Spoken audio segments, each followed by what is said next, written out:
ठीक है, तो कल हमने ह्यूमन का जो न्यूट्रिशन है उसको स्टार्ट कर दिया था और हमने जो डाइजेस्टिव सिस्टम का स्ट्रक्चर है वो देख लिया था, कौन कौन से पार्ट डाइजेस्टिव सिस्टम के अंदर होते हैं। ठीक है, और हमने ये देख लिया था कि उनका जनरल फंक्शन क्या होता है, लेकिन सबसे मेजर फंक्शन हमारे डाइजेस्टिव सिस्टम का उसके नाम में ही है, डाइजेस्टिव सिस्टम, यानी वो क्या करेगा, डाइजेशन करेगा।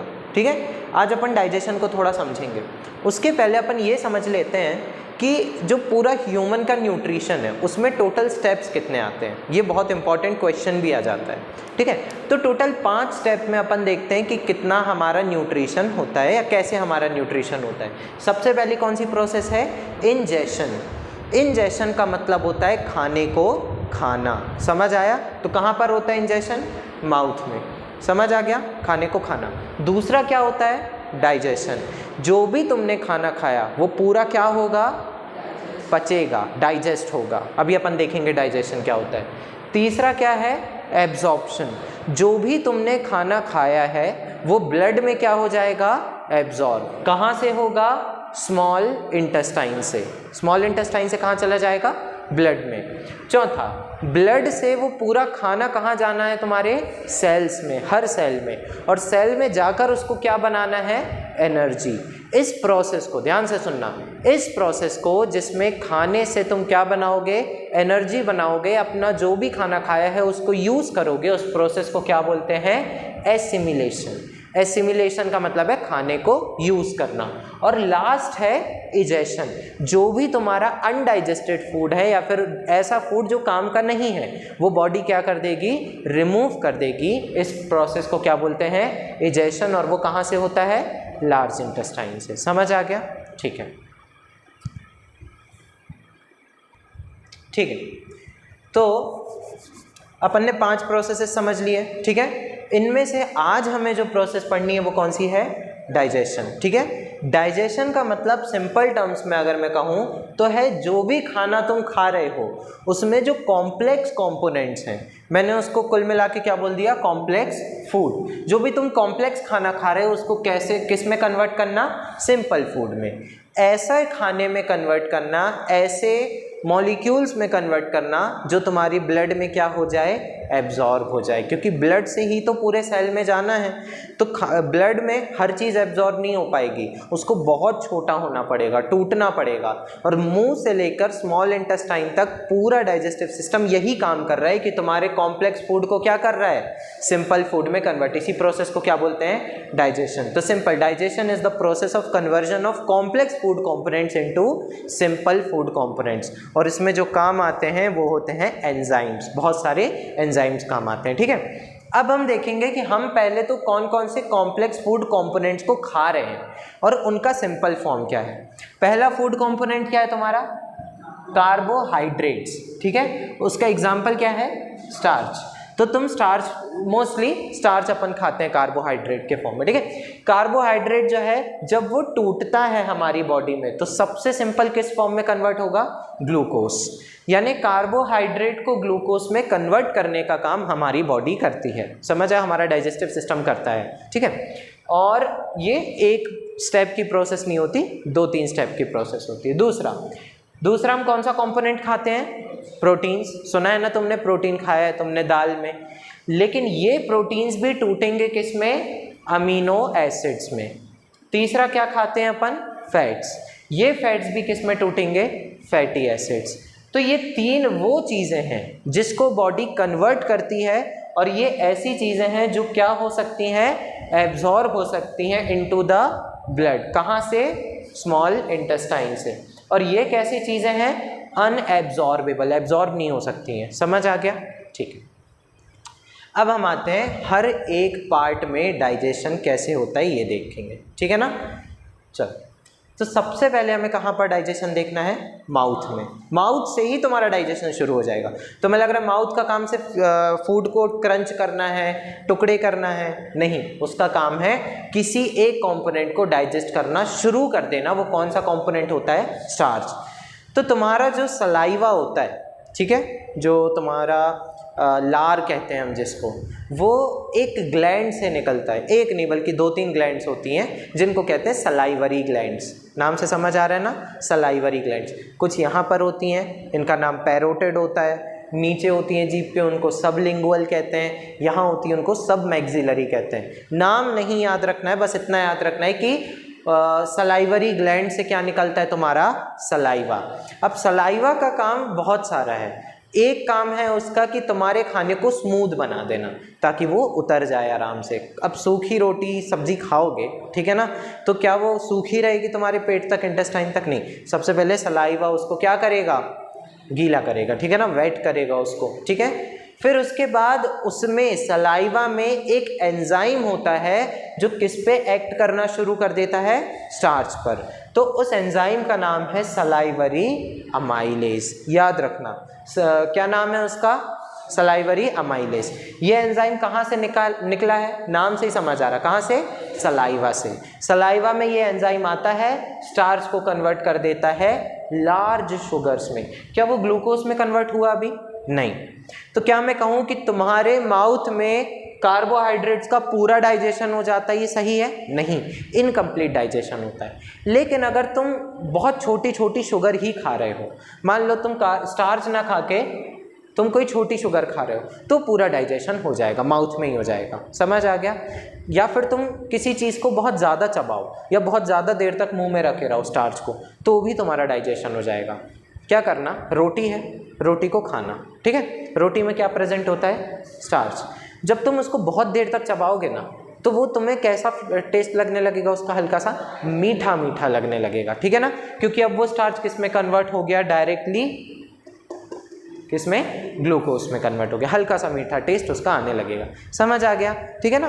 तो इसका एक टेस्ट भी होता है, 7th क्लास वगैरह में बच्चों को एक टेस्ट कराया जाता है। आलू में स्टार्च होता है, ठीक है। अब स्टार्च में जब तुम आयोडीन डाल देते हो ना, तो वो ब्लू कलर का हो जाता है, ठीक है। स्टार्च में जब तुम क्या डाल दो, आयोडीन, तो वो कौन से कलर का हो जाता है, ब्लू या ब्लू ब्लैक कलर का हो जाता है, थोड़ा डार्क ब्लू कलर का हो जाता है। लेकिन तुम क्या करो, तुम लो आलू, उसको चबाओ, ठीक है ना, उसको चबाकर एक टेस्ट ट्यूब में थूक दो, निकाल दो, ठीक है।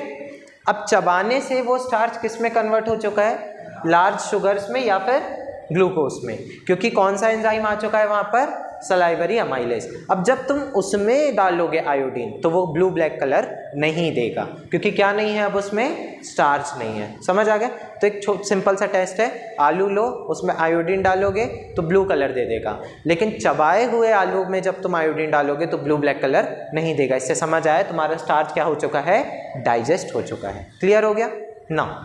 अब हम कहाँ देखेंगे, स्टमक में। तुम्हारे स्टार्च का डाइजेशन शुरू हो गया, ठीक है। स्टमक में किसका डाइजेशन होता है, प्रोटीन का। समझ आ गया?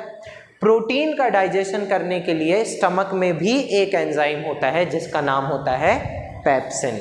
ये दूसरा एंजाइम है, ठीक है, पेप्सिन। पेप्सिन किस पे एक्ट करेगा, प्रोटीन्स पर, और उनको तोड़ देगा पेप्टाइड्स और पेप्टोन्स में। क्या अमीनो एसिड में तोड़ा? नहीं, ठीक है। प्रोटीन से अमीनो एसिड बने क्या, नहीं बने। यानी कि अभी प्रोटीन का कंप्लीट डाइजेशन हो गया क्या, नहीं हुआ। स्टार्च का भी इनकम्प्लीट डाइजेशन हो गया और प्रोटीन का भी इनकम्प्लीट डाइजेशन हुआ है। ये लार्ज शुगर भी आगे जा रही है और पेप्टाइड्स और पेप्टोन्स भी आगे जा रहे हैं। समझ आ गया?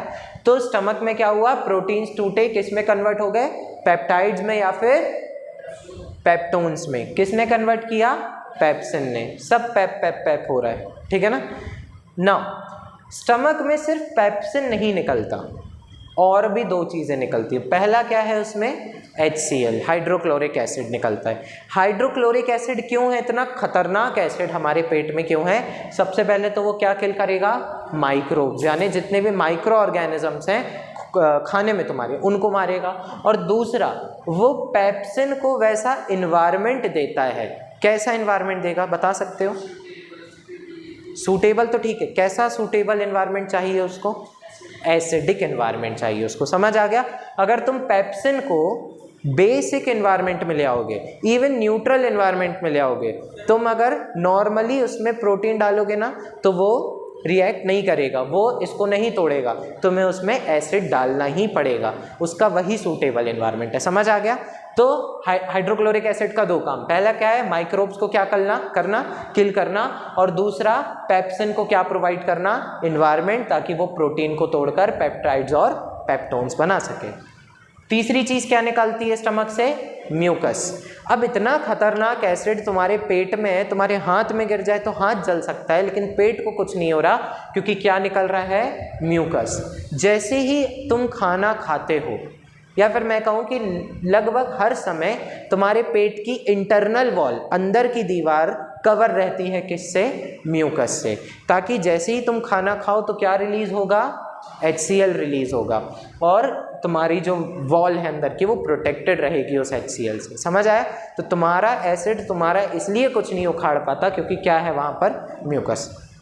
एक और चीज़ क्या होता है, एसिडिटी की प्रॉब्लम होती है कुछ लोगों को। एसिडिटी क्यों होती है, क्योंकि तुम्हारे पेट में ही क्या है, एसिड है, ऑब्वियस सी बात है।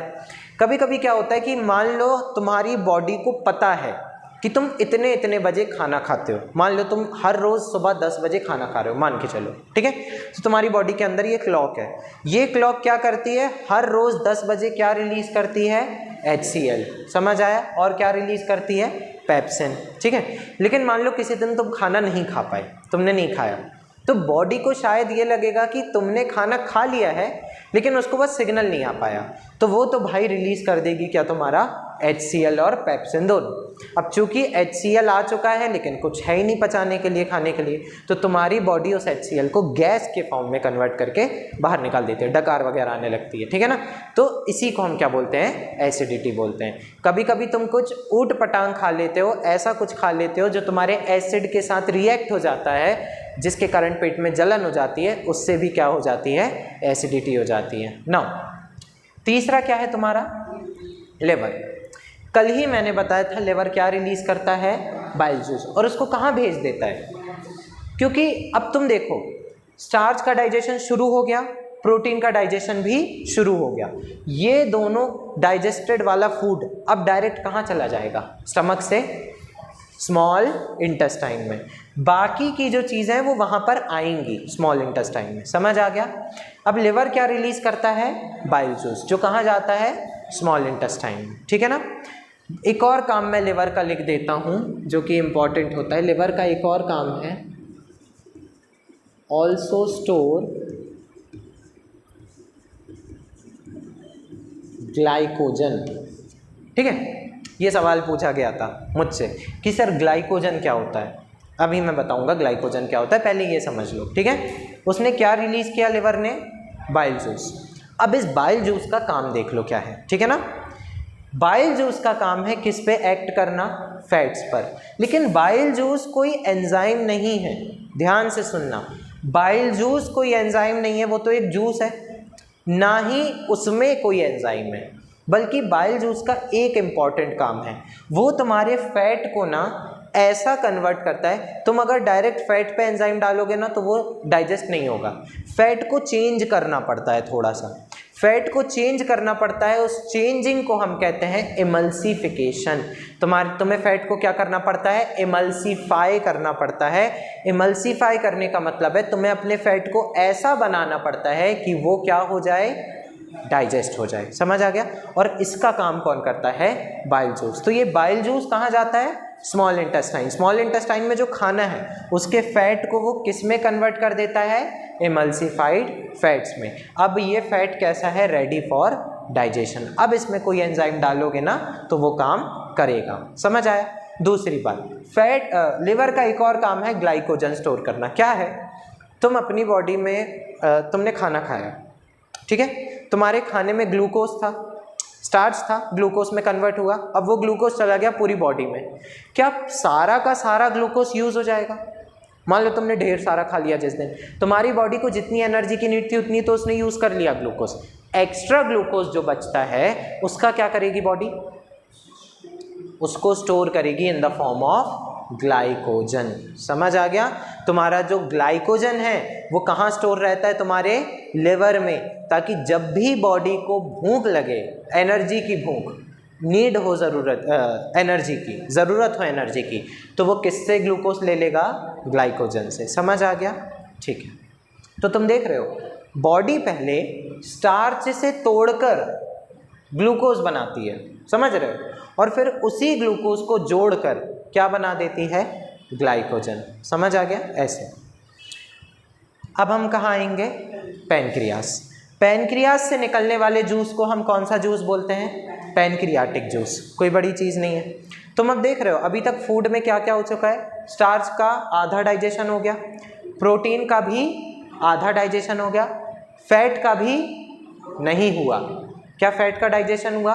नहीं। फैट क्या हुआ है? सिर्फ एमल्सीफाई हुआ है। समझ आ गया? तो तुम्हारा खाने में प्रोटीन आधा डाइजेस्ट हो गया, स्टार्च आधा डाइजेस्ट हो गया और फैट एमल्सीफाई हो गया।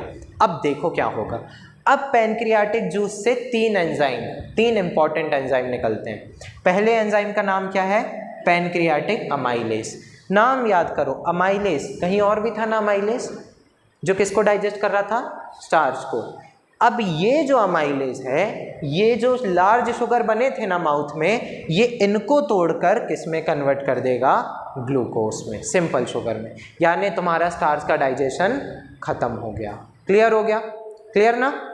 दूसरा कौन सा एंजाइम निकलता है? ट्रिप्सिन।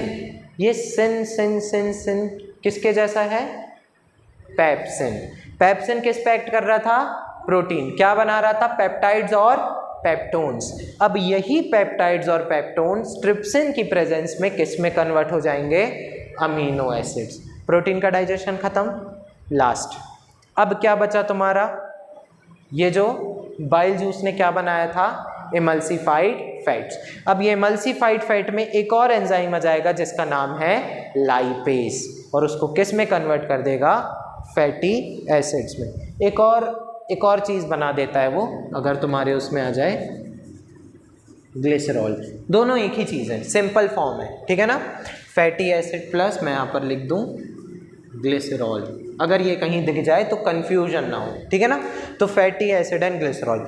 अब ध्यान से समझो, ग्लूकोज बन गया, अमीनो एसिड बन गया, फैटी एसिड ग्लिसरॉल बन गया। अब ये क्या हो सकते हैं? Absorbed in blood. बचा हुआ जो अनडाइजेस्टेड फूड है वो कौन सी प्रोसेस में चला जाएगा? डाइजेशन। ये वाला फूड कौन सी प्रोसेस के लिए चला जाएगा? एसिमिलेशन। समझ आ गया ना? ठीक है। और ये जो बाइल और पैनक्रियाटिक जूस हैं वो कहाँ पर एक्ट करते हैं? स्मॉल इंटेस्टाइन में आते हैं। लिवर अपना बाइल जूस कहाँ निकाल रहा है? Small intestine. पैनक्रियाज अपना पैनक्रियाटिक जूस कहाँ निकाल रहा है? Small intestine. एक और बात याद रखना, ये स्मॉल इंटेस्टाइन भी कुछ जूस निकालती है। कल ही मैंने बताया था, स्मॉल इंटेस्टाइन भी एक जूस निकालती है, ठीक है? इंटेस्टाइनल जूस उसको कह सकते हो। उसका नाम थोड़ा सा डिफरेंट है, उसको बोलते हैं सक्कस एंटेरिकस, ठीक है? सक्कस एंटेरिकस जूस का नाम है। कहाँ से निकल रहा है वो जूस? स्मॉल इंटेस्टाइन से। उसका भी काम डाइजेस्ट करना है। मान लो अगर ये तीनों एंजाइम से कुछ छूट गया तो वो कर देगा। समझ आया? वो एक्स्ट्रा के लिए कह सकते हो। नाउ तो अब तुम्हें पूरा समझ आ गया, ठीक है ना? सबसे पहले कहाँ स्टार्ट होता है? माउथ में। क्या होता है डाइजेस्ट? स्टार्च। किस में कन्वर्ट होता है? लार्ज शुगर्स में। कौन करता है? Salivary amylase. दूसरा, स्टमक में क्या डाइजेस्ट होगा? प्रोटीन। किस में होगा? पेप्टाइड्स और पेप्टोन्स। कौन करेगा? पेप्सिन। तीसरा, लिवर से क्या निकलेगा? Bile juice. कहाँ जाएगा? और बाइल जूस का काम है फैट्स को किस में कन्वर्ट करना? एमल्सिफाइड फैट्स में। चौथा, पैनक्रियास। क्या निकलेगा? Pancreatic juice. कहाँ जाएगा? स्मॉल इंटेस्टाइन में। उसमें से कितने एंजाइम निकलेंगे? 3। पहला, पैनक्रियाटिक अमाइलेज, वो लार्ज शुगर को किस में कन्वर्ट करेगा? ग्लूकोज में। दूसरा निकलेगा ट्रिप्सिन। ट्रिप्सिन पेप्टोन्स और पेप्टाइड्स को किस में कन्वर्ट करेगा? अमीनो एसिड्स में। तीसरा, लाइपेज, किसको कन्वर्ट करेगा? एमल्सिफाइड फैट्स को फैटी एसिड और ग्लिसरॉल। और ये जो glucose, amino acid, fatty acid and glycerols बने, ये ब्लड में क्या हो जाएंगे? एब्जॉर्ब हो जाएंगे। समझ आ गया? और एब्जॉर्ब होने के बाकी जो बचा हुआ फूड है अनडाइजेस्टेड, वो कहाँ चला जाएगा? लार्ज इंटेस्टाइन में। कौन सी प्रोसेस के लिए? डाइजेशन। क्लियर हो गया?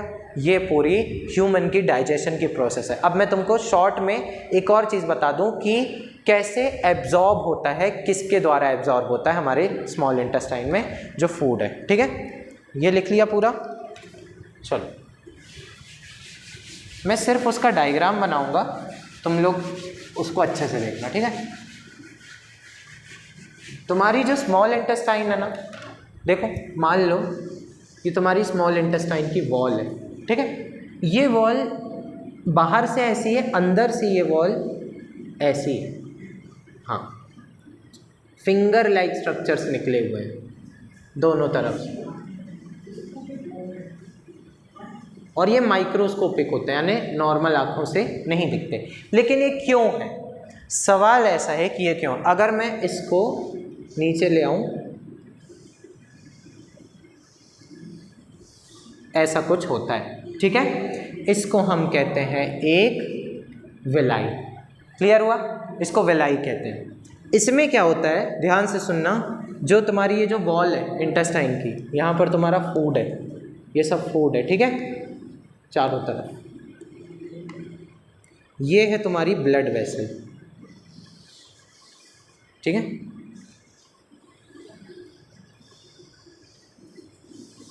ये तुम्हारी ब्लड वेसल है। इसमें क्या भरा हुआ है?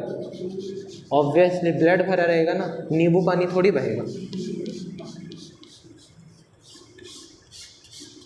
ठीक है,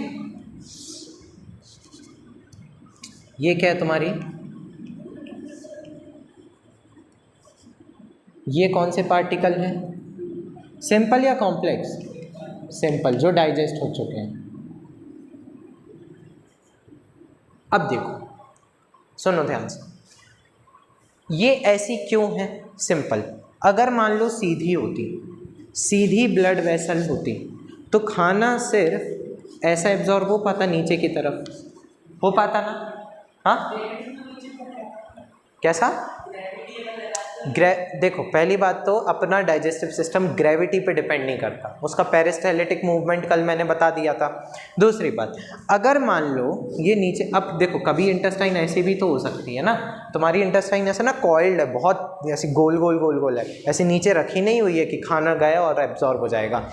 बात यह है कि अगर तुम सीधी सीधी होती तुम्हारी इंटेस्टाइन की वॉल, तो खाना सिर्फ एक ही डायरेक्शन में एब्जॉर्ब होता।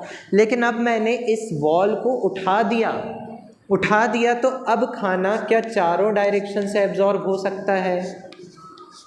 समझ आया?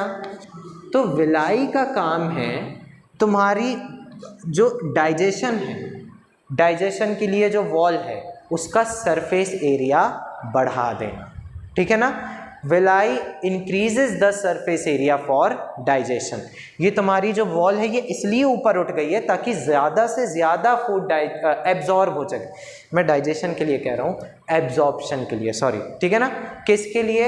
एब्जॉर्प्शन के लिए। ये सिर्फ नीचे एब्जॉर्ब होगा, लेकिन जब यहाँ पर होगा, ये ऊपर उठा होगा, तो खाना चारों तरफ से एब्जॉर्ब हो जाएगा, नीचे भी हो जाएगा। ठीक है? तो इतनी सारी जगह से खाना एब्जॉर्ब हो जाए, इसलिए एब्जॉर्प्शन का सरफेस एरिया बढ़ाने के लिए क्या दिया है नेचर ने हमको? विलाई दी है। समझ आ गया? क्लियर हुआ? नहीं हुआ? हाँ, हो गया ना? चलो गुड। तो मैं यहाँ पर बस एक चीज़ लिख दूँ, क्वेश्चन आ जाता है विलाई का फंक्शन क्या है? विलाई इंक्रीजेज द क्या? अच्छा, एब्जॉर्प्शन तो बढ़ा रहा है, लेकिन वो क्या करके बढ़ा रहा है? Surface area of small intestine for किसके लिए? एब्जॉर्प्शन। क्लियर हो गया? चलो ये बना लो।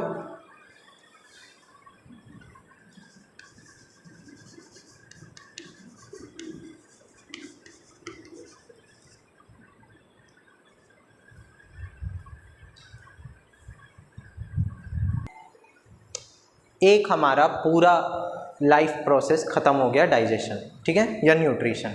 अब हम आएंगे किस में? रेस्पिरेशन। अगर मैं जनरली बच्चों से पूछता हूँ कि रेस्पिरेशन का मतलब क्या है, तो वो बोलते हैं सांस लेना, सांस छोड़ देना, ठीक है। लेकिन आज अपन इस चीज़ को गलत साबित करेंगे। सांस लेना और सांस छोड़ देना को रेस्पिरेशन नहीं कहते, हम क्या कहते हैं, ब्रीदिंग। इसलिए मैंने ब्रीदिंग पहले बताया। ब्रीदिंग का मतलब क्या है, एक्सचेंज ऑफ गैसेस, गैसेस का एक्सचेंज होना। तुमने कौन कौन सी गैसेस का एक्सचेंज होना, ऑक्सीजन और कार्बन डाइऑक्साइड। इसके दो हिस्से होते हैं। पहला होता है इंस्पिरेशन, वो वाला इंस्पिरेशन नहीं, ठीक है ना। इंस्पिरेशन का मतलब होता है सांस लेना, ठीक है ना, इनहेलेशन भी कहते हैं इसको। इंस्पिरेशन टेकिंग इन ऑक्सीजन, जब तुम सांस लेते हो तो जो गैस, वैसे तो सारी गैस जाती हैं बॉडी में, लेकिन जो गैस तुम्हारी बॉडी को चाहिए वो कौन सी होती है, ऑक्सीजन। दूसरा कौन सी प्रोसेस होती है, एक्सपिरेशन, एक्सपायरेशन या एक्सपिरेशन, यानी कि सांस को बाहर निकालना, और उसमें सबसे ज़्यादा क्या होती है, कार्बन डाइऑक्साइड, तो हम CO2 बाहर निकालते हैं। तो ब्रीदिंग में दो पार्ट होते हैं, इंस्पिरेशन और एक्सपिरेशन। लेकिन ये ब्रीदिंग ही रेस्पिरेशन नहीं है। अब रेस्पिरेशन समझो क्या है, बहुत इंपॉर्टेंट है, ध्यान से सुनना। रेस्पिरेशन का मतलब है कि जो अभी तुमने देखा था डाइजेशन में ग्लूकोज बना था, वो ग्लूकोज पैकेट है एनर्जी का, वो एनर्जी का पैकेट है जो प्लांट से आया है, फूड से आया है, और उस फूड को किसने बनाया था, प्लांट्स ने। कौन सी प्रोसेस से, फोटोसिंथेसिस। उसने सन की एनर्जी को कैप्चर करके वो ग्लूकोज बनाया था और तुम्हें दे दिया। अब तुमने वो ग्लूकोज खाया ताकि उस ग्लूकोज से वही सन की एनर्जी को क्या कर सको, रिलीज कर सको, निकाल सको और अपना काम कर सको। समझ आ गया। लेकिन कैसे वो ग्लूकोज टूटेगा, कौन सी प्रोसेस से, रेस्पिरेशन। ध्यान से सुनो, रेस्पिरेशन क्या है, break down of glucose in cell, most specifically कौन सा, माइटोकॉन्ड्रिया, ठीक है ना। ये पूरा नहीं होता माइटोकॉन्ड्रिया में, लेकिन मैं बता दूं मेन कौन सा ऑर्गेनली है, mitochondria in the presence of oxygen. ये जो सांस में ऑक्सीजन ले रहे हो उसका काम यहाँ पर है। ऑक्सीजन टू फॉर्म क्या क्या बनाता है, कार्बन डाइऑक्साइड, वाटर और एनर्जी। अगर अपन देखें, मान लो तुम्हारा सेल है, सेल के अंदर क्या प्रोसेस हो रही है, क्या आया तुम्हारे पास, ग्लूकोज। ये ग्लूकोज है, ये ग्लूकोज कहाँ से आया भैया, फूड से, ऑब्वियसली, ठीक है ना, फूड से तुमने खाया। ये ऑक्सीजन कहाँ से आई, एयर से, ठीक है। ग्लूकोज है, एयर है, ब्लड इन दोनों को लाया तुम्हारे सेल के अंदर। ऑक्सीजन ने इस ग्लूकोज को क्या कर दिया, तोड़ दिया, ब्रेक डाउन कर दिया। यही तो है ना, break down of glucose in the presence of oxygen. तोड़कर क्या क्या बना दिया, कार्बन डाइऑक्साइड, वाटर और एनर्जी। अब ये जो एनर्जी बनती है ना, ये कुछ मॉलिक्यूल्स के फॉर्म में स्टोर हो जाती है। जैसे यहाँ पर ग्लूकोज के फॉर्म में स्टोर हो गई थी, हमारी बॉडी में किस फॉर्म में स्टोर हो जाती है, ATP। इसका फुल फॉर्म है एडिनोसिन ट्राईफॉस्फेट। अभी मैं लिखवा दूंगा, ठीक है ना, एडिनोसिन। ये क्या है, तुम्हारी एनर्जी को स्टोर करने वाले। अब जब मैं ये बोल रहा हूँ तो मुझे एनर्जी लग रही है ना, तो कौन दे रहा है मुझे ये एनर्जी, ATP ही दे रहे हैं। सेल में मेरा ग्लूकोज टूटा, उस ग्लूकोज ने क्या निकाली, एनर्जी टूटकर, और उसको किस में स्टोर कर लिया गया, ATP में स्टोर कर लिया गया। समझ आ गया। तो सिंपल है, फूड आया, एयर से ऑक्सीजन आई, तोड़ा, CO2, वाटर और एनर्जी बनाई। अब ये जो CO2 है, क्या बॉडी में इसका कोई काम है, ये वापस चली जाएगी कहाँ पर, निकाल देंगे हम। कौन सी प्रोसेस से, एक्सपिरेशन। तो ध्यान से सुनो, ऑक्सीजन को लाने का काम किसने किया, इंस्पिरेशन वाली प्रोसेस ने। CO2 को निकालने वाला काम किसने किया, एक्सपिरेशन वाली प्रोसेस ने। यानी ये जो ब्रीदिंग है ना, ये एक हिस्सा है रेस्पिरेशन का। समझ आ गया। अब ब्रीदिंग और रेस्पिरेशन में क्या अंतर है, कोई पूछे तो एक लाइन में बता देना, breathing is a part of respiration, it is a step of respiration, जो ऑक्सीजन को लाने का और CO2 को निकालने का काम करता है, ठीक है। ये रेस्पिरेशन दो टाइप के होते हैं, एक को हम बोलते हैं एरोबिक रेस्पिरेशन और दूसरे को एनएरोबिक रेस्पिरेशन। एरोबिक, एयर शब्द आ रहा है ना, तो समझो एरोबिक रेस्पिरेशन वो है जो होता है इन द प्रेजेंस ऑफ ऑक्सीजन। यानी ये जो प्रोसेस तुमने देखी, इसमें ऑक्सीजन लग रही थी, ये वो प्रोसेस है जो कौन सा टाइप है रेस्पिरेशन का, एरोबिक रेस्पिरेशन। लेकिन एक और टाइप का रेस्पिरेशन होता है जिसमें ग्लूकोज टूटता है लेकिन उसको क्या नहीं चाहिए होती, ऑक्सीजन। उसको हम कौन सा रेस्पिरेशन बोलते हैं, एनाएरोबिक रेस्पिरेशन। और उसी प्रोसेस को हम क्या बोलते हैं, फर्मेंटेशन। समझ आ गया? ध्यान से सुनो। अब ये जो एनाएरोबिक रेस्पिरेशन है ये कैसा होगा, in the absence of oxygen. Glucose बिना ऑक्सीजन के टूट जाएगा। लेकिन दोनों में और अंतर है। क्या अंतर है? दूसरा, ये एरोबिक रेस्पिरेशन सबसे पहले कहाँ स्टार्ट होगा, साइटोप्लाज्म। तुम्हारे सेल के साइटोप्लाज्म में शुरू होगा और कहाँ खत्म होगा, माइटोकॉन्ड्रिया। लेकिन जो एनाएरोबिक रेस्पिरेशन है वो सिर्फ और सिर्फ कहाँ पर होगा, साइटोप्लाज्म। उसको माइटोकॉन्ड्रिया के अंदर जाने की ज़रूरत नहीं होती। क्लियर हुआ? तो इसका मतलब क्या मैं ये कहूँ कि ऑक्सीजन का यूज़ अगर हो रहा है तो वो किस में हो रहा है, माइटोकॉन्ड्रिया। क्योंकि साइटोप्लाज्म में तो दोनों प्रोसेस हो रही हैं, चाहे ऑक्सीजन हो चाहे ऑक्सीजन ना हो। लेकिन माइटोकॉन्ड्रिया में अगर प्रोसेस हो रही है तो उसको क्या चाहिए, ऑक्सीजन। तीसरा, एरोबिक रेस्पिरेशन में जो ग्लूकोज है उसका क्या हो जाता है, कंप्लीट ब्रेकडाउन। यानी क्या क्या बचता है सिर्फ लास्ट में, CO2, H2 और एनर्जी। कोई और अलग से प्रोडक्ट नहीं बचता, ये निकल जाएगा, ये दोनों यूज हो जाएंगे। लेकिन जो एनाएरोबिक रेस्पिरेशन है उसमें कैसा ब्रेकडाउन होता है, इनकम्प्लीट ब्रेकडाउन। क्योंकि लास्ट में निकलता है एल्कोहल, एल्कोहल बनता है लास्ट में। समझ में आ गया? ठीक है, इसलिए हम इसको क्या बोलते हैं, इनकम्प्लीट ब्रेकडाउन। पूरा तो टूटा ही नहीं, यहाँ एक कार्बन है, ठीक है ना, लेकिन वहाँ पर अगर अपन अल्कोहल में देखें तो वहाँ पर 2 कार्बन होते हैं। तो क्या पूरी तरीके से कार्बन अलग हो गए? हाँ, ऑक्सीजन होने के बाद भी एनाएरोबिक कहाँ पर, बॉडी में।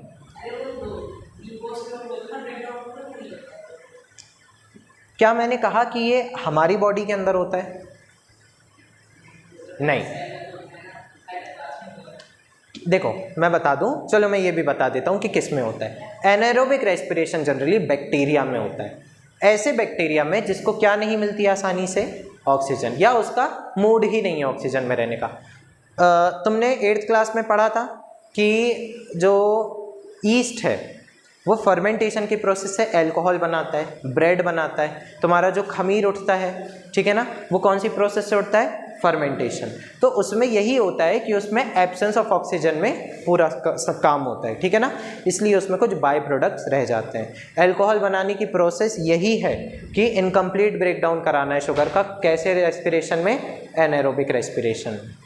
और लास्ट में एरोबिक रेस्पिरेशन में कैसी एनर्जी बनती है, ज़्यादा एनर्जी बनती है। कितने ATPs बनते हैं, 38 ATPs।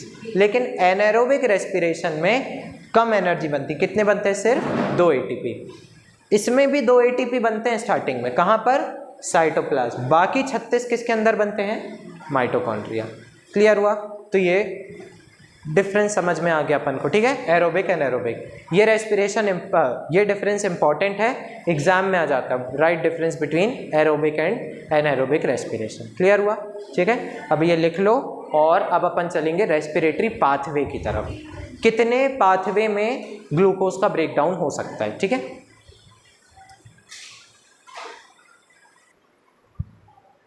ये जो पाथवे मैंने बनाया है ये बहुत ज़्यादा इम्पॉर्टेंट है, ठीक है। अगर तुम्हें क्वेश्चन देने को टीचर सोचता है ना कि कौन सा क्वेश्चन दे, लाइफ प्रोसेस है, कौन सा क्वेश्चन जो छोटा भी हो, आसान भी हो, ज़्यादा टफ भी ना हो और कॉन्सेप्चुअल भी हो, तो वो दे देते हैं रेस्पिरेटरी पाथवेज। 3 पाथवे होते हैं रेस्पिरेशन के, ठीक है। ध्यान से सुनना क्या कह रहा हूँ। किसी ऑर्गेनिज्म ने खाना खाया, उस खाने से उसको डेफिनेटली एक चीज़ मिल जाती है, वो क्या है, ग्लूकोज। अब डिपेंड करता है, ठीक है। चलो एक और चीज़ बता दूँ, ग्लूकोज जो है वो साइटोप्लाज्म में सबसे पहले किस में टूटता है, पाइरोवेट। याद रखना ये एक बेहद इंपॉर्टेंट स्टेप है। अभी तक मैंने बताया था कि ग्लूकोज ब्रेकडाउन होता है ऑक्सीजन में, CO2 ऑक्सीजन, CO2 H2 और एनर्जी बनाता है। लेकिन एक स्टेप बीच में आता है, ग्लूकोज पहले किस में ब्रेकडाउन होता है, पाइरोवेट में, ठीक है ना। कहाँ पर ब्रेकडाउन होता है, साइटोप्लाज्म। ये हर जगह होता है, ये यूनिवर्सल प्रोसेस है। हर एक ऑर्गेनिज्म के साइटोप्लाज्म में ये प्रोसेस होती है। क्लियर हुआ? ग्लूकोज कितने कार्बन का है? 6 कार्बन का। पायरुवेट कितने कार्बन का है? 3 कार्बन का। इसको तोड़ने में थोड़ी सी एनर्जी मिल जाती है, लेकिन इतनी एनर्जी काफ़ी नहीं है। अब ये जो पायरुवेट है ये डिपेंड करेगा कि ऑक्सीजन कितनी है, उस हिसाब से कितने पाथवे में जाता है? 3 पाथवे। ध्यान रखना 3 सिचुएशन में दे रहा हूँ। पहली सिचुएशन है पायरुवेट बन गया लेकिन ऑक्सीजन नहीं है, यानी एब्सेंस ऑफ ऑक्सीजन। दूसरा, पायरुवेट बन गया लेकिन ऑक्सीजन कम है। लैक का मतलब क्या होता है? कम ऑक्सीजन। पायरुवेट बन गया लेकिन अच्छी खासी ऑक्सीजन प्रेजेंट है। समझ आ गया? इन 3 सिचुएशन से 3 अलग अलग पाथवेज से 3 अलग अलग प्रोडक्ट्स बनते हैं। मेन मोटो क्या है? क्या बनाना बॉडी के लिए? ये तो तीनों में बन रही है, लेकिन डिपेंड करता है कि कैसी सिचुएशन है, वो एनर्जी बनाने के 3 अलग अलग पाथवेज होते हैं। अपन देखते हैं पहला पाथवे, जो कि कैसा है? Absence of oxygen. नाम बता सकते हो कौन से टाइप का रेस्पिरेशन है? अब भी देखा था, एनएरोबिक। एनएरोबिक रेस्पिरेशन, क्योंकि उसमें ऑक्सीजन नहीं है। एग्जाम्पल क्या है इसका? ईस्ट। ठीक है, ईस्ट एक फंगस होती है, वो एब्सेंस ऑफ ऑक्सीजन में फर्मेंटेशन करती है। तो एब्सेंस ऑफ ऑक्सीजन में क्या क्या बनता है? इथेनॉल। मैंने अभी लिखवाया था, क्या बनता है उसमें? अल्कोहल बनता है। ठीक है ना? इथेनॉल बना प्लस कार्बन डाइऑक्साइड। खमीर जो उठता है, फ्लफीनेस जो आती है ब्रेड में, तुम्हारे डोसा में, तुम्हारे इडली में, वो किसके, कौन सी गैस के कारण आती है? Carbon dioxide. और तीसरा क्या बन रही है? एनर्जी। लेकिन ये एनर्जी काफ़ी कम बनती है। ठीक है, नेक्स्ट, अगर एनर्जी, पहले यहाँ चलते हैं, अगर एनर्जी अगर ऑक्सीजन भरपूर है, बहुत सारी है ऑक्सीजन है, जैसे कहाँ पर? माइटोकॉन्ड्रिया में, तो वहाँ पर तुम्हारा जो नॉर्मल रेस्पिरेशन होता है वही होगा। कौन सा रेस्पिरेशन बोलते हैं? जिसमें एयर प्रेजेंट होती है, एरोबिक रेस्पिरेशन। तो उसमें क्या क्या बनता है? कार्बन डाइऑक्साइड, H2O और एनर्जी। एनर्जी भी अच्छी खासी बन जाती है। ठीक है ना? तो 2 पाथवे क्लियर हो गए। पहला पाथवे एनारोबिक, दूसरा पाथवे एरोबिक। तीसरा पाथवे अलग है। तीसरे में ऑक्सीजन तो है लेकिन कैसी है? कम। मान लो तुम भाग रहे हो, तुम अभी, जैसे मैं अभी काम कर रहा हूँ, तुम लोग बैठे हो पढ़ रहे हो, मैं खड़ा हूँ पढ़ा रहा हूँ, मैं नॉर्मल एनर्जी यूज़ कर रहा हूँ, तो कौन से पाथवे में है मेरा? प्रेजेंस ऑफ ऑक्सीजन, अच्छी खासी ऑक्सीजन आ रही, लेकिन अब मैं भागने लगूँ, अब मेरी बॉडी को एनर्जी की नीड क्या हो गई? ज़्यादा। ऑक्सीजन क्या हो गई? कम। क्योंकि भाई ज़्यादा ऑक्सीजन तो उतनी ही रहेगी ना, सांस लेने में उतनी ऑक्सीजन जाएगी, ज़्यादा ऑक्सीजन थोड़ी ले सकता हूँ एनवायरनमेंट से। तो अब मेरी बॉडी में ऑक्सीजन की क्या हो गई? कमी हो गई। गायब नहीं हो गई, याद रखना, क्या हो गई? कमी हो गई।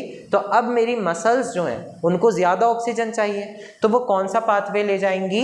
Lack of oxygen. जिसमें याद रखना, लैक ऑफ ऑक्सीजन से क्या बनता है? Lactic acid. लैक याद रखना, क्या बनता है बॉडी के अंदर?